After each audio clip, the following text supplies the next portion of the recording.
Oke, saudara-saudara, kita akan segera memulai. Silakan kembali ke kursi masing-masing. Will you please return to your seats?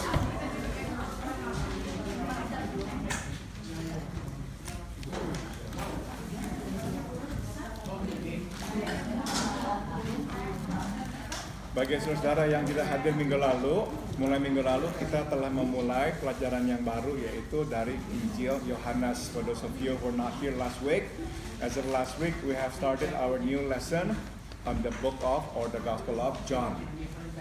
Mari sekarang kita lihat Yohanes pasal 1 ayat 1. Will you please turn your Bible to the book of or the Gospel of John, chapter 1, verse 1. Satu ayat saja kita baca bersama-sama. Mari kita baca bersama-sama. 1, 2, 3. Pada mulanya adalah firman. Firman itu bersama-sama dengan Allah, dan firman itu adalah Allah. Mari kita berdoa. Let us pray before we start.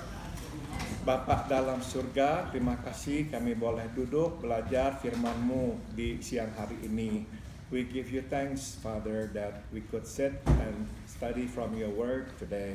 Kami mohon, jelaskanlah supaya kami mengerti. We pray, may you explain this to us so we will understand it.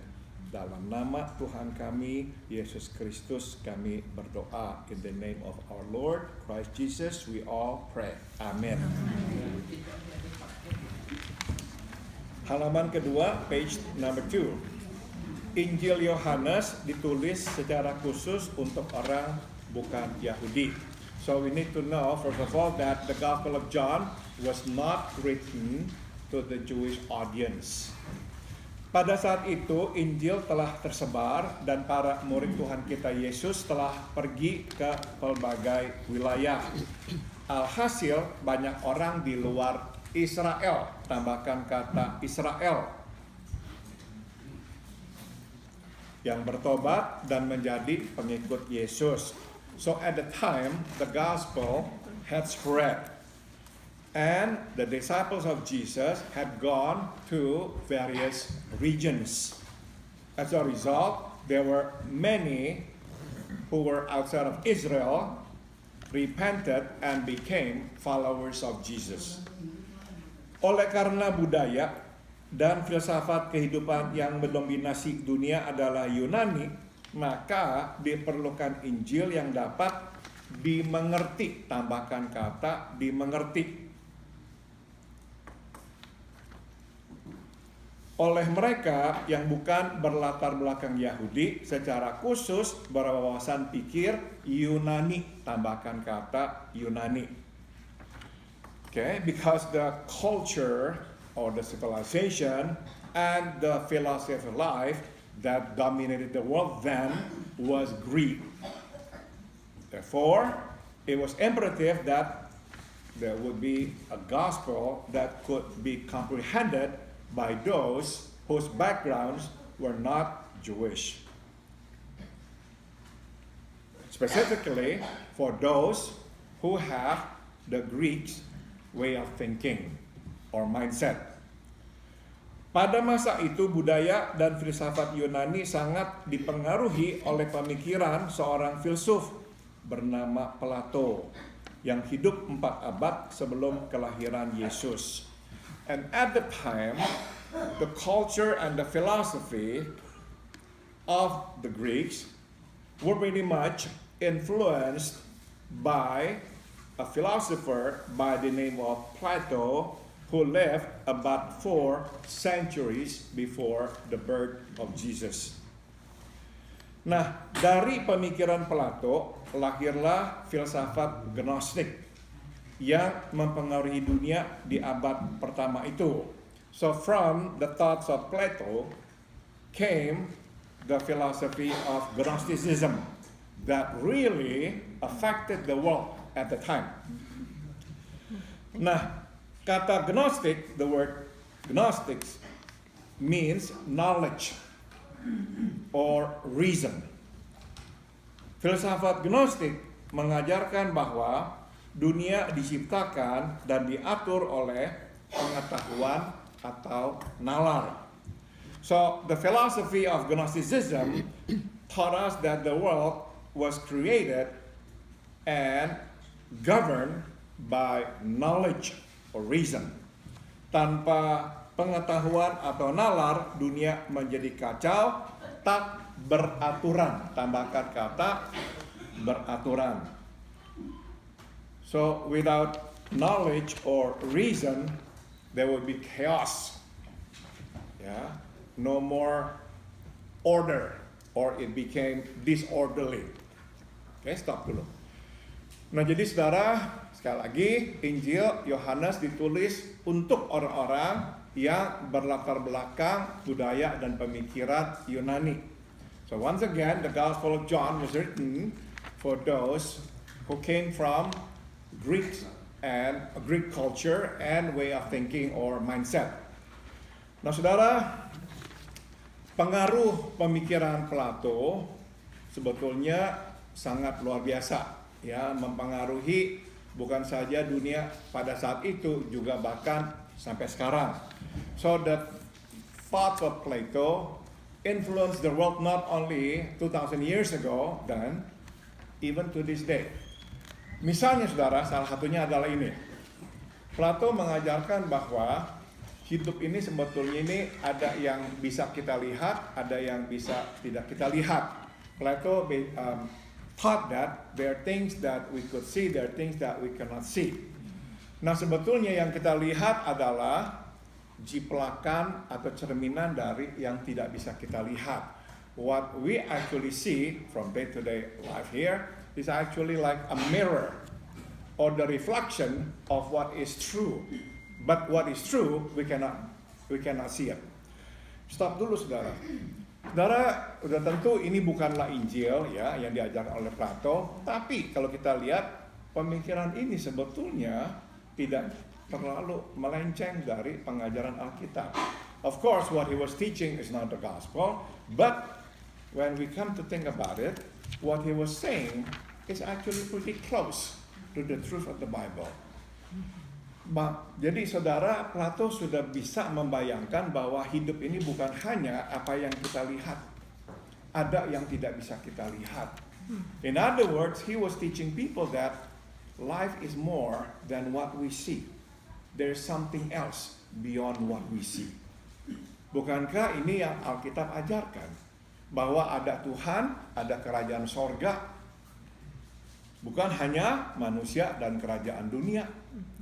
Yeah, we all know from the Bible that there is God and the kingdom of heaven or God, and not only man and the kingdom of man. Nah, jadi saudara, pemikiran ini baik sekali. Namunnya ini. Karena dosa, saudara, pemikiran-pemikiran yang begitu mulia sebetulnya ya, diselewengkan. Ya. But because the world was sinful, even a great teaching, a noble, beautiful teaching that Plato was actually teaching, in the end got sidetracked. Apa pelencengannya, penyelewengannya? Ini saudara. Saudara, Karena itu ada orang-orang yang kemudian berkata begini, oh jadi segala sesuatu yang bersifat daging, yang bisa kita lihat, itu nggak ada nilainya, nggak ada artinya. Sebab yang penting adalah yang tidak bisa kita lihat, atau istilah kita yang rohani. As a result of Plato's teaching, there were those who developed this idea, which was not actually originally Plato's idea, yaitu they were saying, well, the flesh and whatever it is that we can touch is actually nothing. It has no lasting or everlasting value. What is value? Of value is that which we cannot see, that which is invisible, the spiritual realm. Maka, orang-orang ini berkata, kalau begitu kita bisa puas-puaskan, hidup seperti apapun nggak apa-apa, karena semua yang bersifat daging ini semuanya akan kita tinggalkan. Sebab yang mulia itu adalah yang tidak bisa kita lihat.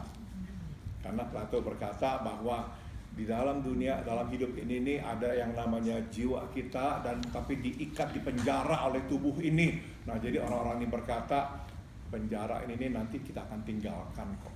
Jadi kita buatlah semau kita, hidup seenak kita. Semuanya ini akan kita tinggalkan. Because Plato thought that the soul of man is like imprisoned by the body, so the body will we leave behind. And these people are saying, we can do whatever we want with our body. Nah, saudara, dari pemikiran inilah pada akhirnya di abad-abad pertama itu tuh muncul filsafat kehidupan yang kita kenal dengan nama hedonism. Saudara mungkin pernah mendengar kata orgi. Ya, itu adalah pesta. Pesta pada zaman itu bukan hanya makan, minum. Pesta artinya adalah berhubungan seksual dengan siapapun. Laki dengan laki, perempuan dengan perempuan, dengan istri orang, dengan suami orang. Itu yang namanya pesta, orgy. Because they said, well, all this would go away. It doesn't matter. We can do whatever we want with our bodies. We can satisfy its desires because it's nothing. We will leave everything behind. What's important is the spirit.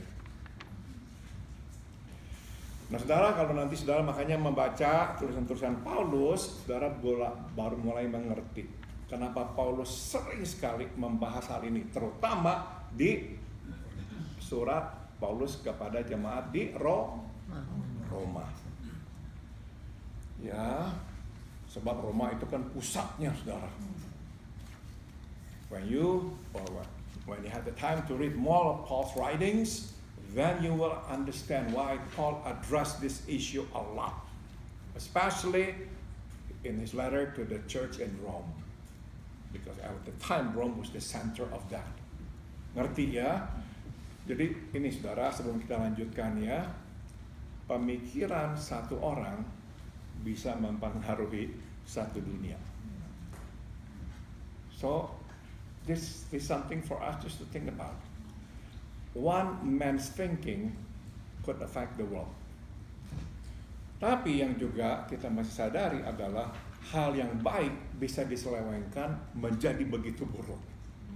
But we also want to learn another thing, and that is that which is good, that which is pure, that which is noble can be deviated and be abused, misused for sins.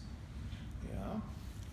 Oke, ngerti ini latar belakangnya. Nah, sekarang tentang Gnosticism. Sorry saudara-saudara, ini banyak sekali filsafatnya, tapi mesti kita pelajari baru kita mengerti apa yang Yohanes ajarkan. Ya, sorry, there's a lot of philosophy here, but we need to understand it to understand especially the first few verses of the Gospel of John. Nah, saudara, Gnosticism jadinya itu adalah pemikiran yang berkata bahwa di dalam hidup ini nih ada yang namanya reason, knowledge. Ini nih yang mengatur kehidupan.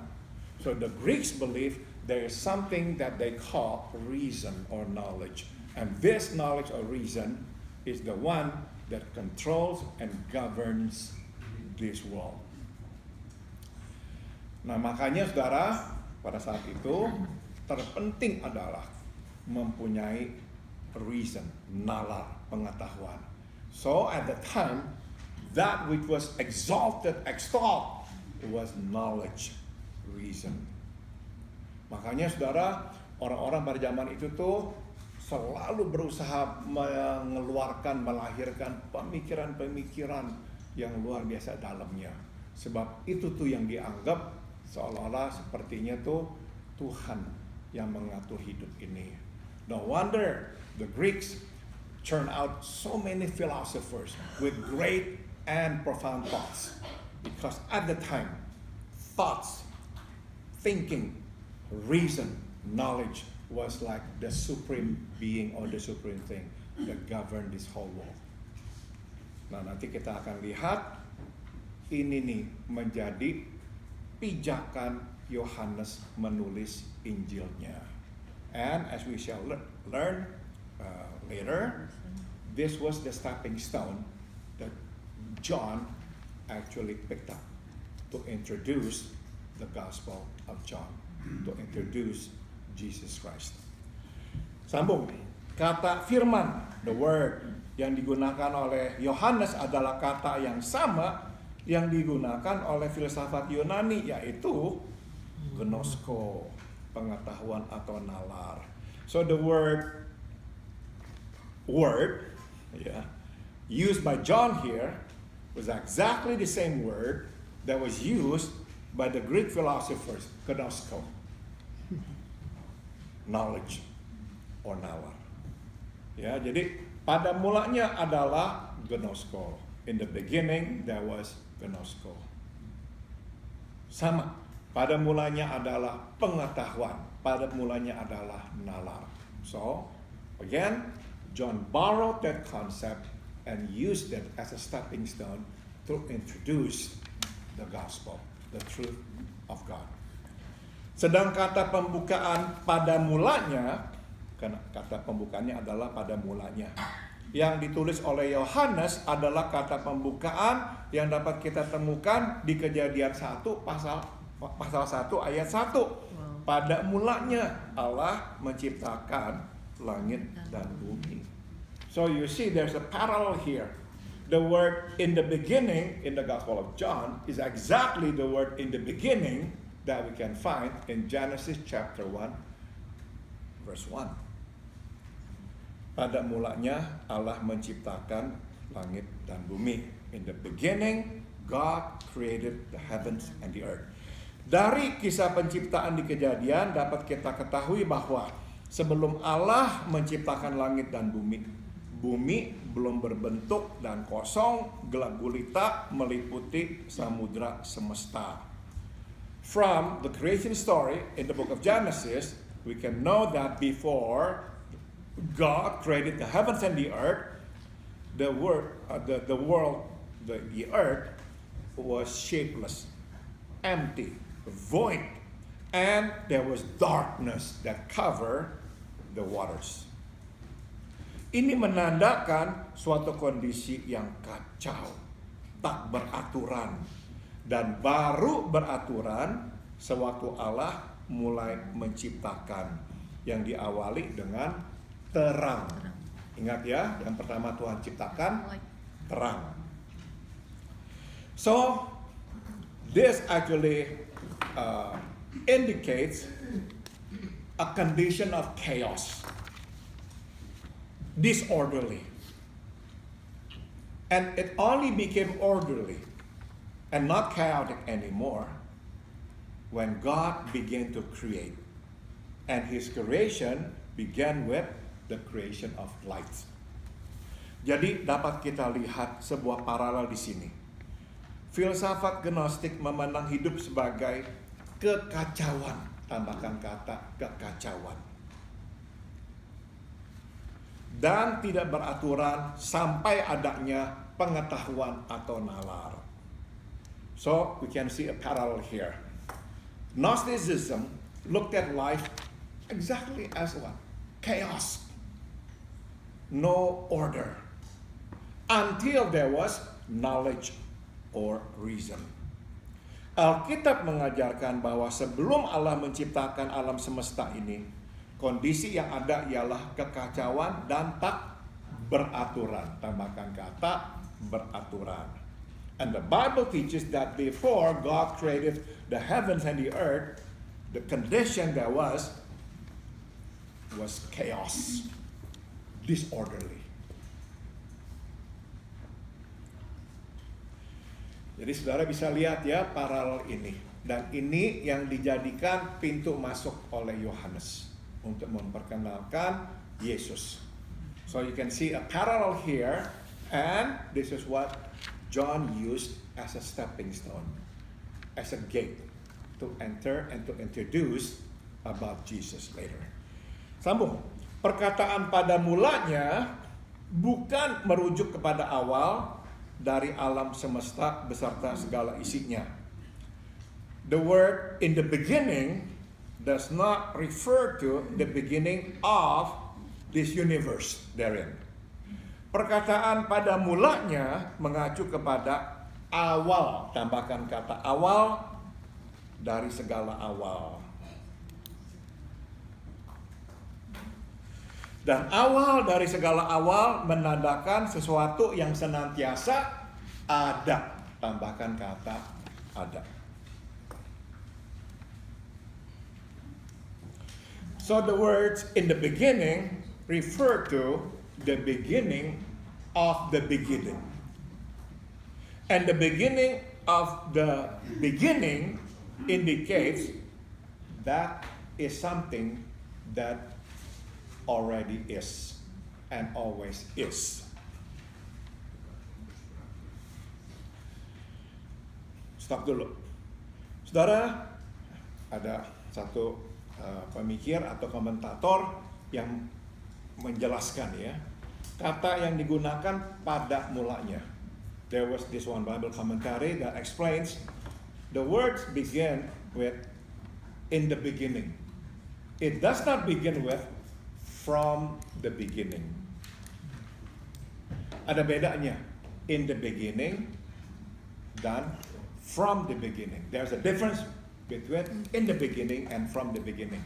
Kalau dari mulanya berarti ada awalnya. Kalau in the beginning berarti selalu ada, bukannya menunjukkan suatu titik awal. So if we say from the beginning, it means like there is a beginning. Jadi misalnya kita berkata, dari mula Budi mencintai Widya. Artinya sebelumnya ada masa di mana Budi tidak mencintai Widya karena belum kenal Widya. Sampai kenal Widya baru mencintai Widya. Betul kan? Nah, ya kan? That's right, Budi. So if we say Budi, from the beginning Budi loved Widya, it means that there was a point in time in which Budi fell in love with Widya. Which means there was a time in which you did not love Widya because at the time you did not know her. So from the beginning indicates there's a point in time in which everything began. In the beginning, it does not point to a specific time. The Bible uses the words in the beginning. In the beginning. Jadi saudara, pernah nggak saudara berpikir ya, apa sih artinya selalu ada? Apakah artinya kekal? Kita susah membayangkan karena kita hanya tahunya itu from the beginning. Kita mesti ada di permulaannya. It's hard to imagine something that is always there. Hard. Because we always think of something must have a beginning. There's a point in times in which something begins. God has no beginning. God always is. Maka sekarang kita mengerti. Waktu bertemu dengan Musa, dan Musa bertanya, Allah memperkenalkan namanya sebagai I am that I am. Dengan kata lain, namanya Tuhan adalah I am.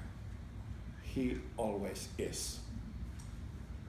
Ya, Tuhan selalu ada. Jadi saudara, hidup ini nih ternyata selalu ada. Karena Tuhan adalah kehidupan itu. So now we understand that life always is. Because God always is. I am. Ya. Oke, sambung lagi. Dari Alkitab kita tahu bahwa Allah selalu ada, Ia adalah awal. Sedang dari filsafat Gnostik kita tahu bahwa firman atau gnosko, pengetahuan atau nalar, selalu ada, Ia adalah awal. So from the Bible, specifically from the book of Genesis, we know God always is. He is the beginning. He is in the beginning. And from the philosophy of Gnosticism, we also know that the word or gnosko, knowledge or reason, always is. It's the beginning, in the beginning. Nah, masuk dari pemahaman inilah Yohanes memperkenalkan konsep baru kepada orang yang berlatar belakang Yunani ini. Bahwa pengetahuan atau nalar ada bersama Allah. Dan bukan saja ia bersama Allah, ia adalah Allah itu sendiri. Tambahkan kata Allah. So using this as a bridge, as a stepping stone, John then introduced a new concept to those whose backgrounds are Greeks. That knowledge or reason was with God. And not only he was with God, he was God himself. Okay. Saudara, pada saat itu orang-orang Yunani percayanya pada apa? Apakah percaya pada Allah? Ingat, kalau ingat Yunani, ingat apa? Hercules, ingat Zeus, ingat Venus. Ingat ya, semua itu adalah dewa-dewa yang mereka sembah. Dewa-dewa, saudara. Tapi konsep Allah yang menciptakan alam semesta dan segala isinya, itu tidak ada pada mereka. Nah, Yohanes berkata, nalar ini, pengetahuan ini, bersama dengan Allah. Jadi dia perkenalkan konsep adanya Allah. Kemudian dia berkata, bukan saja bersama dengan Allah, pengetahuan nalar ini adalah Allah. So that's how he introduced the concept of God to those Greek-minded readers. Sambung. Mari kita berhenti dan petik beberapa pelajaran. Let's pause and glean some lessons. Pertama adalah Allah tidak pernah membiarkan. Tambahkan kata membiarkan.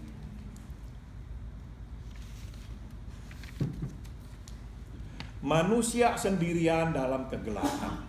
The first lesson we can glean is this. God never let us men alone in the darkness. Ia selalu menyediakan terang, tambahkan kata terang. He always provides us with light. Tidak heran yang pertama diciptakannya adalah terang. No wonder light was the first that he created. Kepada orang Yahudi, Allah menyatakan dirinya melalui para nabinya dan terakhir melalui putra tunggalnya Yesus. To the Jews, God revealed himself through his prophets and at last through his one and only son Jesus. Itu sebab Yesus memperkenalkan dirinya sebagai terang dunia. That's why Jesus introduced himself as the light of the world.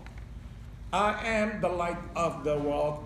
Whoever follows me will not walk in the darkness, but will have the light of life. Ternyata di luar Israel, Allah pun menyatakan dirinya dan memberikan bimbingan kepada manusia.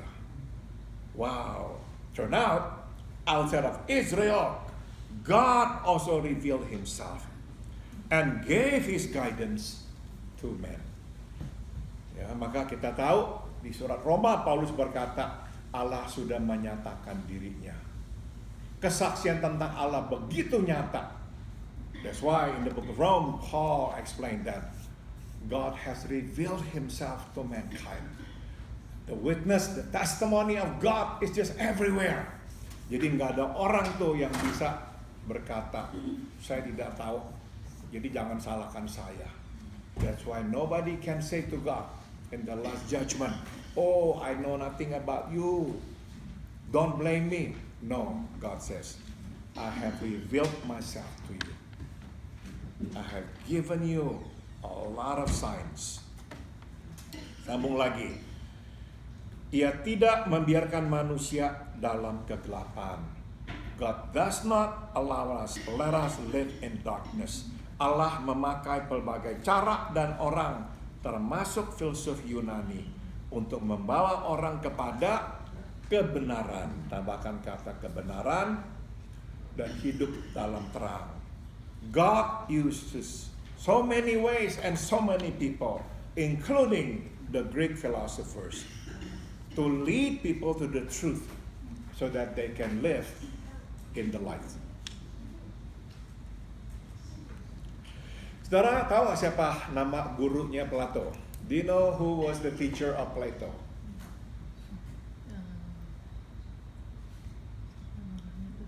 Socrates. Ya. Saudara-saudara, kita tahu Socrates itu mati disuruh minum racun oleh orang-orang Athena. So Socrates actually was sentenced to death, and the sentence was he had to drink poison. So the people of Athens executed him. Kenapa, saudara? Socrates lah yang berkata bahwa orang-orang ini nih hidup dalam kegelapan dan mereka harus keluar dari kegelapan. Because Socrates told the people of Athens, you live in the darkness and you need to come out of the darkness. Saudara, Tuhan selalu menyediakan anak-anaknya, hamba-hambanya, supaya enggak lewat jalur, tetap bisa hidup di dalam kebenarannya. So you see, God always sends his people, so people in the world can still walk in the light. Ya.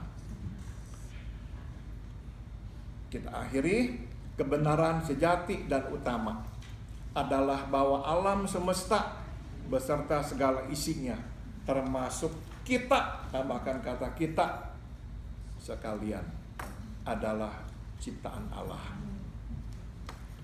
The truth,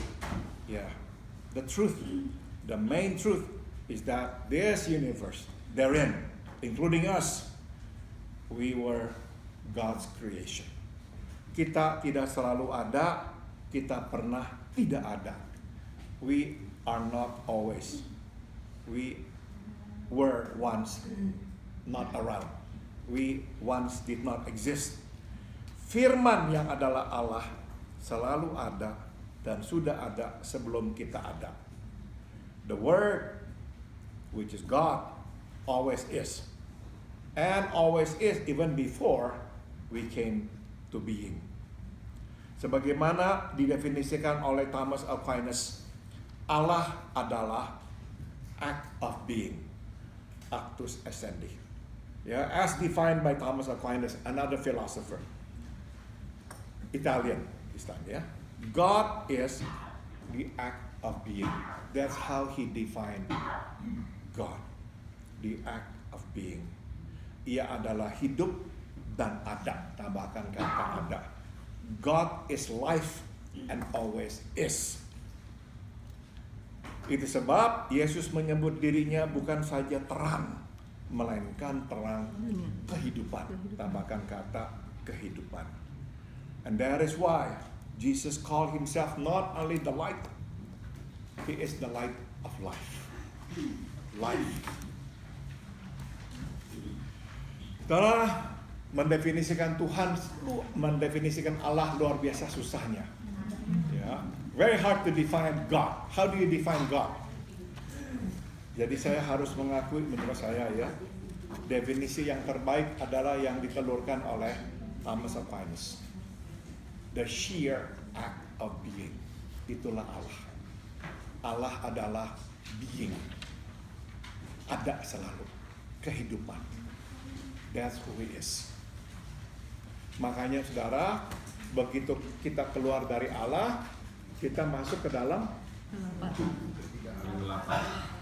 kematian. Now we understand ya. The moment we step out of God, we step out of life, we step into death. Ngerti ya? Makanya sebetulnya bukannya Tuhan menjatuhkan hukuman mati kepada kita, bukan. Kita memilih mati. Now we understand more. So it's not like God punished us, sentenced us to death by being like rebellious or wanting to get out of Him. No. Automatically, when we step out of life, we step into death. So it's our own choosing. Baru kita mengerti Tuhan nggak kejam begitu kita keluar dari naungannya, langsung dia hukum kita mati. Now we understand, no, God is not cruel.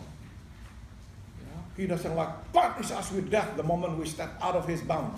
No, when we choose to step out of His bound, we choose death because God is the sheer act of being. He is life. When we step out of life, we choose death.